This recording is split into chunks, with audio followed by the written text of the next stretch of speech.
문재인의 하늘이 뚫렸나? 윤석열의 하늘이 뚫렸나? 자기 하늘이 뚫린 건데 왜 남 탓을 하나? 29일 박지원 전 국정원장이 윤석열 대통령의 북한 무인기 도발을 두고 문재인 전 대통령을 비난한 것을 두고 한 말입니다.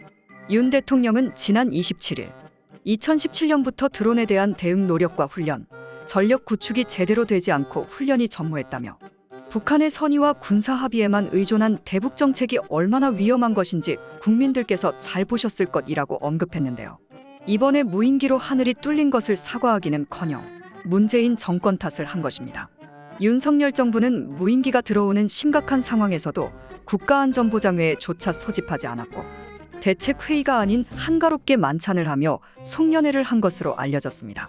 28일 국회 국방위원회 긴급 현안 질의에서 이종섭 국방장관은 무인기 도발 시 윤 대통령의 송년 만찬 논란에 대해서 질문받자 북무인기 상황이 종료된 시점이었다라고 답했는데요. 윤석열 대통령은 무인기 보고를 듣고 북한에 무인기를 보내라라고 직접 지시하고 확전의 각오로 임했다라고 말했습니다. 이를 두고 송년회 만찬을 벌인 것을 두고 민주당 김의겸 대변인은 확전도 불사한다는 결연한 의지를 불태우시면서 밥과 술을 어느 목으로 넘기셨는지 참으로 궁금합니다라고 질문했습니다. 그런데 이번에 무인기가 서울로 들어온 것을 넘어 용산구 대통령 집무실이 있는 비행 금지 구역까지 들어왔을 수 있다는 가능성이 제기되었는데요. 사성장군 출신인 김병주 더불어민주당 의원은 이날 오전 CBS 라디오 김현정의 뉴스쇼에 출연해 어제 합참에서 보고한 비행 궤적을 보니까 은평구, 종로, 동대문구, 광진구, 남산 일대까지 왔다 간 것 같다.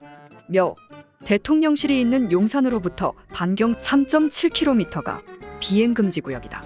그 안을 통과했을 확률이 높다고 주장했습니다. 이 라디오 방송이 나오자 합동참모본부는 북한 무인기가 대통령실 일대 상공에 설정된 비행금지 구역은 침범하지 않았다고 밝혔는데요. 이 또한 믿을 수 없다는 말이 나왔는데요. 최초구는 경기도 북부로 지나갔다고 했지만 실제로 경로를 살펴보니 서울시 은평구와 서대문구, 성북구, 중랑구, 광진구, 남산 일대까지 내왔던 사실이 밝혀졌습니다. 실제로 용산까지도 들여다봤을 수 있다는 것인데요. 용산 근처의 비행 금지 구역까지 통과했을 가능성이 높다고 했던 김병주 의원은 이번에 격추에 실패한 것이 용산으로 대통령실을 이전한 것과 상관이 있다고 말했습니다. 김병주 의원은 29일 라디오 김현정의 뉴스쇼에 나와서 청와대 주변의 인왕산이라든가 북악산 이런 일대에는 무인기를 잡을 수 있는 레이더와 그걸 격추시킬 수 있는 전파 차단기를 집중적으로 배치를 했다고 했습니다. 2014년도와 2017년도 계속 무인기 도발에 따라서 문재인 정부에서는 이스라엘로부터 그런 장비들을 도입을 해서 10개 이상의 이런 진지를 만들어서 촘촘하게 했다는 것입니다.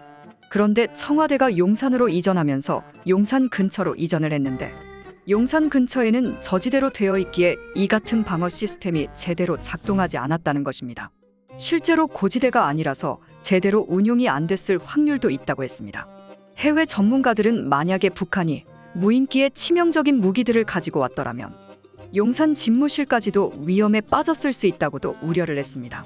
지난 3월 윤석열 대통령이 집무실을 서울 용산 국방부 청사로 이전하겠다고 발표하면서 벙커가 있고 여기도 지하 벙커가 있고 비상시에는 여기 밑에가 다 통로가 연결이 돼 있기 때문에 이것은 분명 북한이나 중국이 파악하려 하는 중요한 정보인데 윤석열 그대로 알려줬다고 했는데 이로부터 9개월 후 북한의 무인기가 용산 상공까지 침투했다고 추측되었습니다. 윤석열은 급하게 청와대를 이전하면서 용산에 있는 국방부를 이전하면서 전력의 공백을 가져오게 했고 이번에 북한에게 그대로 농락당했습니다. 이번에 윤석열 대통령은 북한 무인기 실패에 격노하면서 이종섭 국방부 장관에게 훈련도 제대로 안 하고 그동안 뭘 한 거냐라고 무섭게 질책을 했다고 했는데요. 이에 우리 네티즌들은 이렇게 말하며 분노했습니다. 대통령 넌 뭐했냐? 너는 그 시간에 뭐했냐? 지금까지 오한TV였습니다. 좋아요 알림 설정, 구독 부탁드립니다.